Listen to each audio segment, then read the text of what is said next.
Have you ever hit that point where your bank account balance literally makes you laugh? Because if you don't laugh, you'll cry. That was me.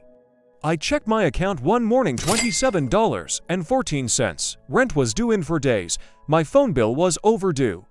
I had no gas in my car. And the wildest part, I had a college degree, a full-time job, and still couldn't breathe financially. That day was my breaking point, but it was also the beginning of everything I learned about money. So in this video, I'll tell you exactly how I went from completely broke and hopeless to debt-free, stable, and finally in control.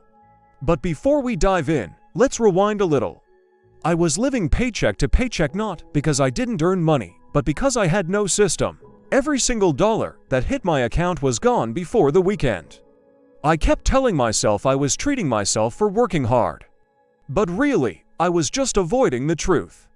My truth was this: I had no plan, no savings, and absolutely no direction. I was buying those $6 lattes, ordering takeout every other night, and then wondering why I was always broke. It just didn't add up. Then one night, something happened that I'll never forget. I tried to use my debit card for a $12 Uber ride, and it declined. That moment hit me like a punch in the stomach. It wasn't just about the $12, it was about the crushing embarrassment of realizing how far I had fallen. I was a grown adult, and I couldn't even cover a simple ride home. So I sat down that night and said to myself, I'm either going to keep pretending everything's fine, or I'm going to fix this once and for all. So the very first thing I did was something I'd been avoiding for months. I forced myself to look at my bank statements for the last 3 months. And when I say I was shocked, I mean I was genuinely embarrassed. It was a parade of poor choices: DoorDash, Amazon, Starbucks, Uber Eats, subscription after subscription for things I didn't even use. I had spent over $900 in 1 month on pure, unadulterated nonsense. That's rent money in some places. So I made a promise to myself, a challenge: for the next 30 days, absolutely no unnecessary spending. No Starbucks, no random Amazon buys, no eating out, period. I'll be honest, at first, it felt like a punishment. I felt deprived, but then, something strange started to happen. By the second week, I started to feel this sense of control seeping back into my life. And that's when I had a major realization: it's not about how much money you make, it's about how you manage what you already have. That's when I came across something that completely changed the game for me: the 50-30-20 rule. It's so simple, yet so powerful. Here's how it works: you take your after-tax income and divide it up. 50% is for your needs, that's your rent or mortgage, your groceries, your utilities, the essentials. 30% is for your wants, this is the fun stuff, like entertainment, hobbies, and your lifestyle choices. And the final 20% that goes directly to your savings or paying off debt. To make it real, I opened 3 separate bank accounts and labeled them needs, wants, and savings. This simple act forced me to face my money head-on. Every single dollar now had a job. For the first time in my entire adult life, I knew exactly where my money was going. And the craziest part, after just 60 days of doing this, I had $500 saved. It might not sound like much, but to me, that $500 was proof. It was proof that I could actually change my financial destiny. Next up, I had to tackle the mountain of debt I'd been ignoring. I used a method that I'd heard about called the debt snowball. It's brilliant.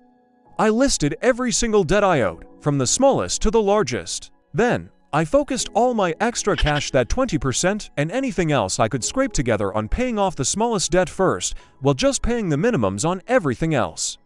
Every time I completely paid one off, I'd take that payment amount and roll it into the next smallest debt.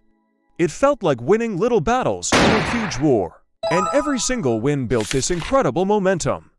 It made me want to keep going. And you know what? In less than a year, I had cleared all of my credit card debt and was finally making real progress on my student loans. That's when I realized something truly powerful. Money isn't really about math, it's about behavior. It's about changing your habits. Once I was financially stable, I started studying money like my life depended on it, because, in a way, it did. I read books by financial experts. I watched hours of financial YouTubers. I really tried to understand how wealthy people think differently, And I learned they don't chase money. They plan for it. They don't spend emotionally.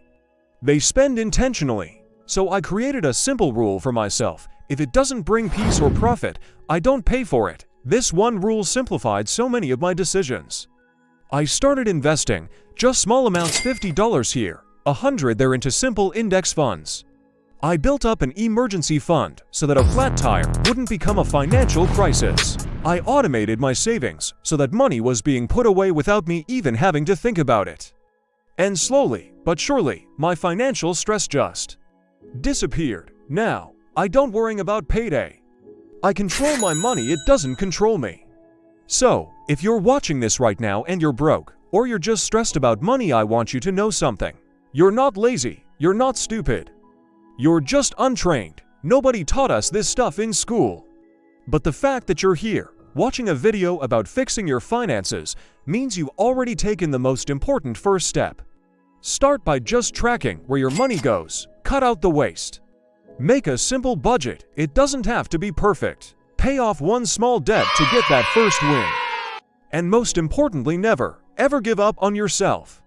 Because if someone like me, who once had $27 and a huge pile of bills, can get back up, so can you.